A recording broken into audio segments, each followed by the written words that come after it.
안녕하세요, 마마님들. 이제 곧 명절에 대명절 추석이 다가오죠. 바로 다음 주인데요. 제가 추석 명절에 처음 시도했다가 대성공을 해서 가족들과 모두가 좋아했던 메뉴 하나를 오늘 명절 특집으로 알려드리려고 합니다. 속꼬리 부르기뇽 아니면 갈비 부르기뇽 이런 제목으로 많이들 알려져 있는데요. 근데 오늘은 부르기뇽이라기보다는 조금 더 갈비찜에 가까운 한식 버전으로 만들어 드리려고 합니다.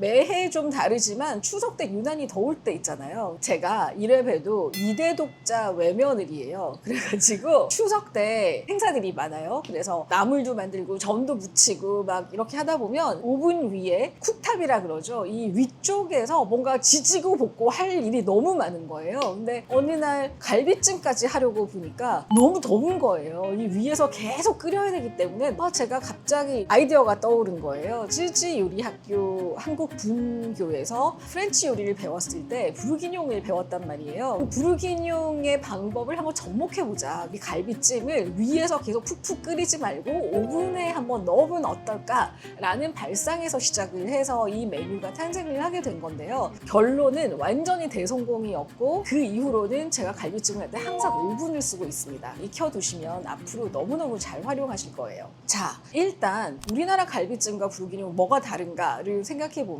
우리나라 갈비찜은 뼈가 있는 고기 덩어리고 부르기뇽은 좀 목살 같은 질긴 고기를 와인에 넣어서 부드럽게 만드는 요리법이에요. 한국의 갈비는 사실 갈비 자체가 부드럽긴 하지만 오래오래 양념에 끓여가지고 졸여서 그 부드러운 단맛이 감칠맛 있게 들어가는 그런 요리이고, 하지만 불 위에서 계속 끓이는 거예요. 근데 부르기뇽은 옛날에 부르고뉴 지방의 부드러운 고기는 귀족들이 다 먹고 농부나 서민들이 질긴 고기를 부드럽게 먹기 위해서 착안을 해서 와인을 콸콸 부어서 오래오래 뭉근하게 익혀서 먹었다라는 게 부르고뉴의 고기 요리라는 뜻에서 베프 부르기뇽이라고 하는데, 현대에 와서 셰프들에 의해서 막 레시피가 정립이 되면서 너무 어렵게 발전을 한 감이 있어요. 근데 이거를 좀 쉽게 하다 보면은 갈비찜과 부르기뇽 사이에서 접점이 좀 생기는 것 같이 저는 생각이 들었고, 제가 시도해봤을 때 대성공이었어요. 자, 근데 뼈가 들어간 고기는 데쳐서 사용을 하고, 우리나라 갈비찜인 할 때도 여분의 기름을 걷어내기 위해서 데치거든요. 그래서 일단 얘를 데치고 저만의 특제 한국식 양념으로 버무린 다음에 부르기뇽처럼 와인을 콸콸 넣어가지고 오븐에 들어갈 거예요. 자, 그럼 이제 시작을 해볼까요?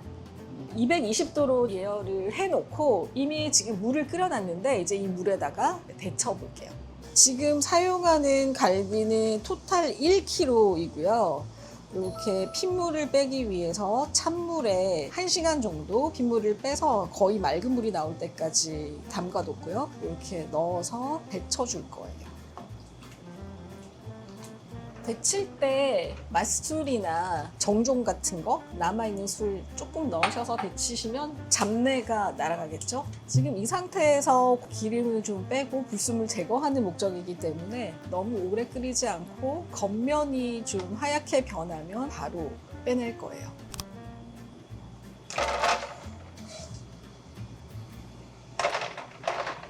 자, 오늘 1kg의 고기로 작업을 하는데요. 갈비는 뼈 무게가 있기 때문에 1kg 해봤자 그렇게 많은 양은 아니에요. 2, 3인분? 그래서 오늘 가르쳐 드리는 양념에서 조금 더 늘려서 해보시면 될 것 같습니다. 자, 이제 양념을 준비해 볼 건데요. 한국식 양념이라고 제가 말씀드렸잖아요. 양파 그리고 배를 갈아서 양념을 해줄 거예요. 그래서 얘를 잘라줄게요. 크게 블렌더나 믹서에 갈아줄 거고요. 지금 아직 햇배가 나오기 전이라 배가 좀 달지 않을 것 같아서 큰 배를 쓰기는 했는데요. 단맛은 나중에 조절할 거기 때문에 배를 일단 먼저 많이 넣으셔서 맛을 한번 잡아주는 게 좋을 것 같고요. 지금 이 양파는 좀 너무 커요. 1kg를 하기에는. 그래서 반 정도만 쓰셔도 좋을 것 같고, 조그만 양파면 한 개 다 쓰셔도 될 것 같아요. 양파도 같이 갈아주기 위해서 이렇게 한번 블렌더에 갈아줄게요.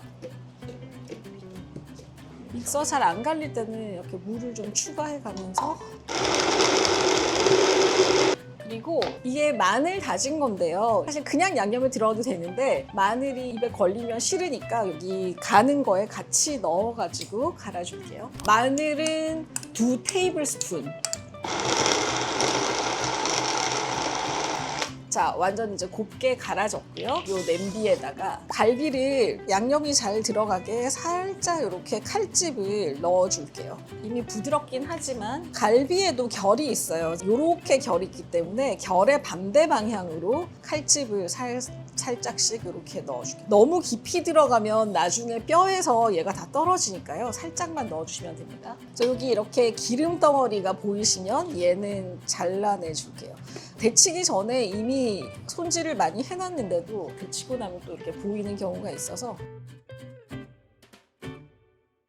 자, 이제 밑간을 해줄 텐데요. 양념을 하실 때는 후추 같은 향신료가 제일 먼저 고기 살에 닿는 게 향을 제거하는 데 도움이 되는데요. 자, 이 후추는 제가 페퍼 블렌드 만든 거 아시잖아요. 데비마마 후추. 근데 여기 얘는 알갱이 그대로 믹스가 돼 있는 거예요. 그래서 화이트 페퍼, 블랙 페퍼 다 들어가 있거든요. 그래서 알록달록해요. 푸조 페퍼밀에 이렇게 갈면은 고기도 너무 예뻐가지고 핑크도 보이고 블랙도 보이고 하니까요. 후추를 듬뿍 갈아주세요. 양념 이제 올리는 거예요.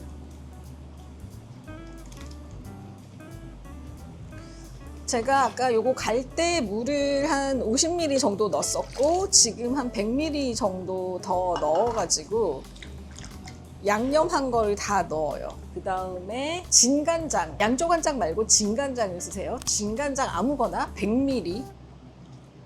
근데 요 100ml 보셨죠? 평소에 갈비찜 하실 때 쓰던 간장 양에 비하면 정말 말도 안 되게 적은 양이고요. 꿀을 넣는데요. 저는 여기 오늘 설탕은 넣지 않아요. 무설탕 갈비찜입니다, 여러분. 고급 꿀들은 꿀 특유의 향이 있어서 요리할 때는 동서벌꿀, 아카시아 벌꿀이 좋더라고요. 한 50ml만 먼저 넣어볼게요. 가을 지나서 햇배가 물이 막 콸콸콸 나오는 너무너무 단 배를 했을 때는 똑같은 양을 넣어도 요리가 너무너무 달게 되거든요. 그래서 제가 한번 낭패를 본 적이 있어서 꿀을 좀 보수적으로 넣은 다음에 이걸 잘 섞어줄게요. 오븐에 넣어서 조리를 했을 때의 정말 장점은 열이 사방에서 들어가잖아요. 그러니까 이렇게 들어가면서 살이 쫀득해지는 거예요. 그래서 그냥 불 위에서만 갈비찜을 했을 때는 약간 밑에서만 끓이는 느낌이기 때문에 처음에 익었을 때는 약간 질기다 그럴까? 그런 느낌이 있고 진짜 살이 부드러워지려면 2번, 3번 데워야 되는데 옆에 있는 야채들이 다 막 뭉개지거나 뼈에서 다 분리가 되거나 이런데 오븐에 조리를 했을 때는 뼈에 고기가 딱 붙어 있는 상태로 쫀득하면서도 부드럽게 너무 잘 익어요. 딱 완성됐을 때 그 쫀득함이 바로 있기 때문에 그 식감의 차이를 아마 이따가 우리 피디님들이 전달을 잘 해주셔야 될 거예요. 막중한 임무를 가지고 계시고. 자, 이제 와인을 넣는데요. 와인은 컨셉대로라면 부르고뉴 와인을 써야 되는데 너무 비싸잖아요. 마시기도 아까운 피노누아 부르고뉴 와인을 요리에 넣기는 너무 아까운 데다가 제가 여러 가지 품종을 시도를 해봤는데 지금 간장도 약간 들어갔고 마늘도 약간 들어갔기 때문에 피노누아의 향이 좀 가려져요. 근데 피해야 될 품종이 있어요. 말백이나 쉬라즈 같은 와인은 좀 너무 타닌이 강해서 요리에 쓰기는 적합하지 않으니까 그냥 데일리 와인 10,000원에서 20,000원 정도 하는 가장 흔한 흔히 까쇼라고 하는 까베르네 소비뇽 이런 품종 그냥 쓰시면 됩니다. 이게 사실 눈대중으로 하셔도 되는데 얘가 약간 좀 잠기면 좋으니까 와인은 사실 더 많이 들어가도 상관은 없어요. 제가 한 400ml 정도 쓴 것 같아요. 얘를 불 위에서 끓이면서 맛도 어우러지지만 알코올을 날리는 역할을 하거든요. 그래서 센 불에서 잠깐 이제 부글부글 끓여보겠습니다.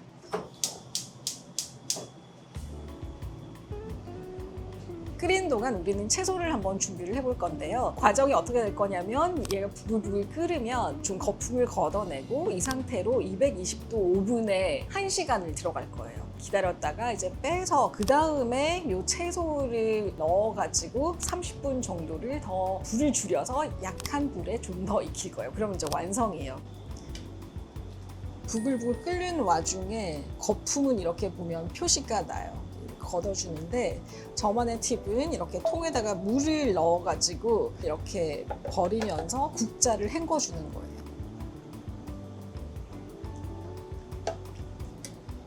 이게 계속 올라오기 때문에 5분, 10분 정도는 옆에 지켜 서셔서 한 번씩 이렇게 흔들어 주면서 거품을 조금 계속 걷어주시면 나중에 더 기름기 없는 깔끔한 갈비찜을 드실 수 있어요. 오늘은 배가 좀 덜 달았나 봐요. 그래서 꿀을 조금 더 넣어주고 약간의 향을 넣기 위해서 진짜 이게 부르기뇽이면은 북해 가른이라고 해서 말린 허브류들을 넣을 텐데 오늘은 월계수 잎만 큰 이파리로 3개, 4개, 5개 정도 넣어서 이제 오븐에 들어갈 준비가 거의 다 되었습니다.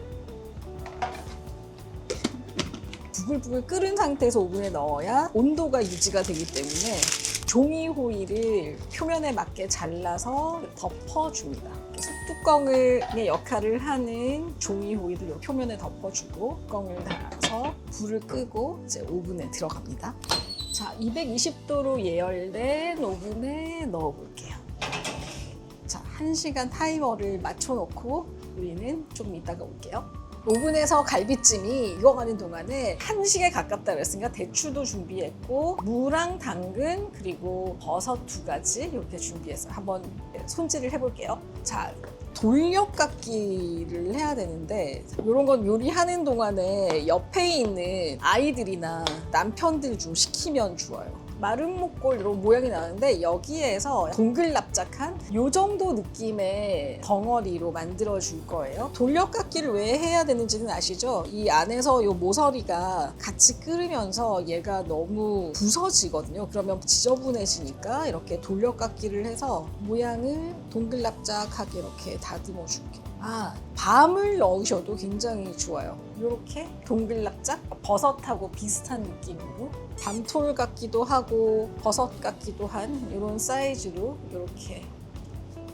당근은 좀 모양이 다르게 좀 길쭉한데 최근에 보석 얘기했잖아요. 요거는 마르퀴스 컷 같은 느낌으로 보석 다듬듯이 이렇게 길쭉하게 만들어 봤고 표고버섯은 왠지 십자로 이렇게 하면 좀 예쁘잖아요. 약간 홈을 파서 칼집을 살짝 넣어서 이렇게 6개로 이렇게 해도 되고요. 오늘은 한국식 갈비찜에 조금 더 가깝게 한다고 말씀드렸으니까 대추도 향이 더 잘 나오게 제가 이거 불렸는데요. 칼집 한 번씩 내가지고 같이 넣어볼게요. 사실 대추는 처음부터 더 오랫동안 해도 되는데 특유의 향이 좀 너무 진할 것 같아가지고 마지막에 살짝 감칠맛만 좀 넣는 느낌으로 해보겠습니다. 이제 오븐에서 어떻게 얘가 익어가고 있었는지 한번 꺼내볼게요.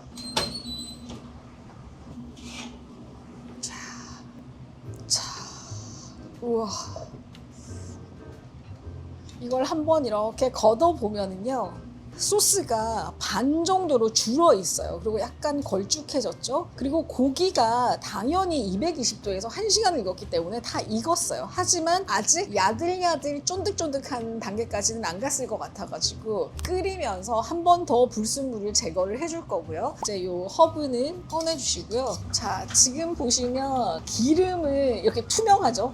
양념은 이렇게 진한 색인데 끓이다 보면은 기름이 이렇게 중간으로 모여요.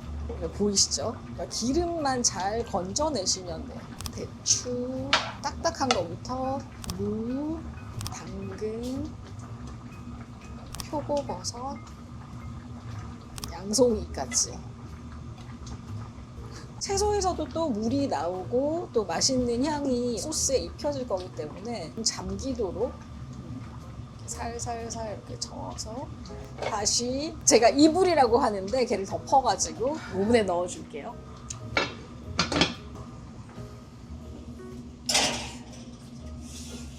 (80도로) 낮추고 이제 30분을 보겠습니다. 자, 어떻게 됐으려나. 자, 아까보다 확실하게 졸아 있을지 한번 봅시다.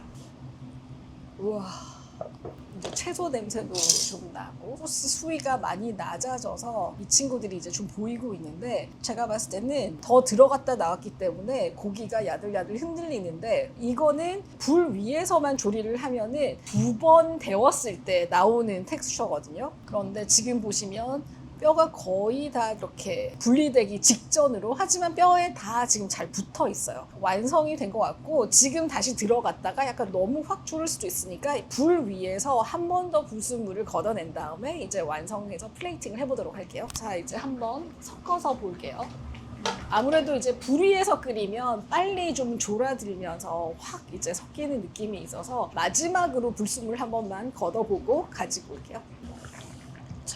뻘쭉하게 찜이 완성이 됐는데, 저는 사실 오븐한테 조금 더 하고 싶은데 오늘 촬영 시간이 너무 길어져가지고 제가 조금 빨리 꺼냈는데, 요거보다는 조금 더 자작하게 되면 좋을 것 같고요. 밥이랑 같이 플레이팅을 해볼 건데, 제가 이렇게 위에 뿌리는 허브를 두 가지를 가지고 왔어요. 이거는 이탈리안 파슬리고요. 이거는 한국에서 주로 쓰는 쪽파예요.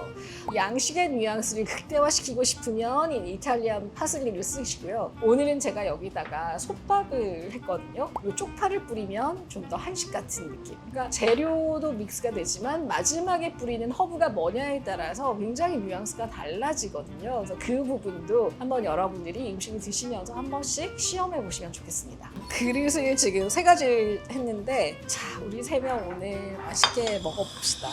와, 먹음직스러워 보이죠? 갈비를 무, 당근이 반짝반짝 좀 이쁘지 않나요?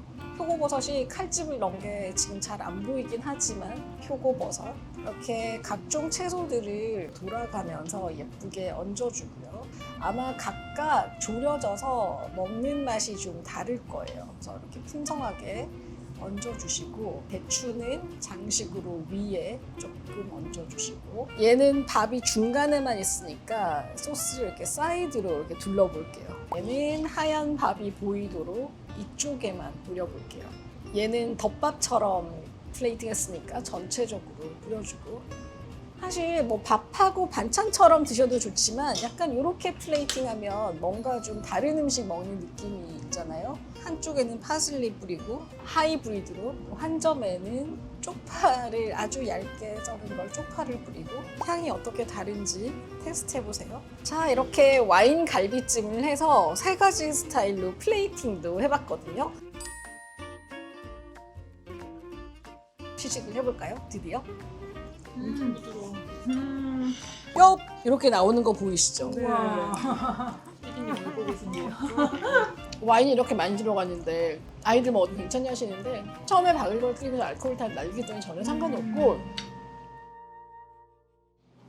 자, 오늘 영상 어떠셨나요? 저와 함께 명절 음식의 대명사인 갈비찜을 만들어 봤는데요. 저의 이 와인을 넣은 갈비찜은 저희 아이들이 너무너무 좋아해서, 심지어 뭐 미국에서 공부하고 집에 올 때도 첫 끼로 뭐 먹고 싶냐 그러면 김치찜도 아니고 된장찌개도 아니고 엄마표 불기뇽 먹고 싶다 그래서 제가 항상 공항에 가지 않고 집에서 준비하기도 했던 그런 요리입니다. 또 제가 아까 말씀드렸듯이 불 위에서 아직 더운데 막 전도 부치고 나물도 하고 여러 가지 할 게 많으시잖아요. 근데 갈비찜 하나라도 오븐 안에 이렇게 들어가 있으면 평온한 것이, 어차피 비슷한 수고인데 오븐 안에서 일어나는 매직이 훨씬 더 감칠맛 나는 그런 요리로 완성을 시켜준다고 저는 생각합니다. 그래서 이번 명절 연휴에 색다른 데뷔마마표 와인 갈비찜을 만드셔서 플레이팅도 조금 색다르게 하셔서 가족분들에게 환호를 받으실 수 있으면 좋겠습니다. 요리하시다가 궁금한 거 있으시면 언제든 댓글 달아주시고요. 조금 더 깊이 알고 싶으시면 저의 쿠킹 클래스, 요 데비스 키친에서 하는 쿠킹 클래스는 인스타그램 데비쌤으로만 공지하고 있으니까요. 신청해주시면 제가 더 자세하게 더 다른 베리에이션까지 알려드리도록 하겠습니다. 데비스는 추석 연휴인 8일, 9일, 수요일, 목요일만 쉬어가고, 그 전에 지금 이번 주 주말 일요일까지는 영업을 하니까요. 데비스에 예약하고 많이 놀러 오시기 바랍니다. 감사합니다.